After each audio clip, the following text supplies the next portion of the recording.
In today's video, I'm going to teach you how to create bins in Tableau, an essential skill for visualizing your data effectively. Let's dive right into it.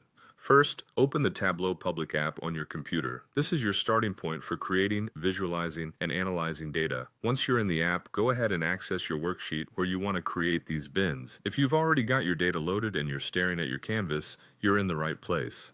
Next, focus your attention on the data pane, where all your variables are listed. What you want to do here is right-click on the continuous measure that you wish to analyze. This could be any numerical data you want to divide into bins, such as sales, profit, or any other measure you have. After identifying your measure and right-clicking on it, navigate to the option that says Create. A little submenu will pop up. From there, you'll want to select Bins.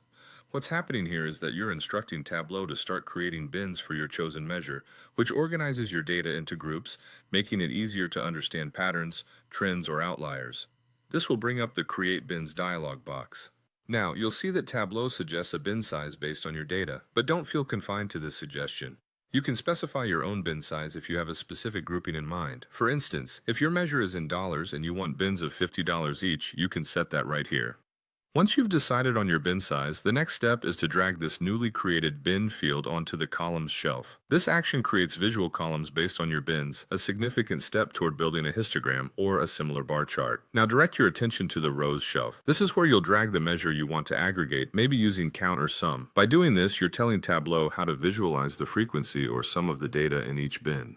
This contrast between the bins and aggregate values provides a clearer insight into your distribution. Sometimes you might find the need to convert your bin field to a continuous field rather than keeping it as discrete, especially if your analysis requires a more fluid representation of the data. To do this, simply right-click on the bin field in the data pane and opt for Convert to Continuous. And there you have it. You've just created effective bins in Tableau, allowing you to take a closer look at your data distribution. I hope this step-by-step guide has been helpful, simplifying what initially might seem like a complex task within Tableau. Follow these techniques, and you'll be able to transform your data analysis into a smooth, insightful experience. Thanks for watching, and stay tuned for more tutorials to boost your data visualization skills.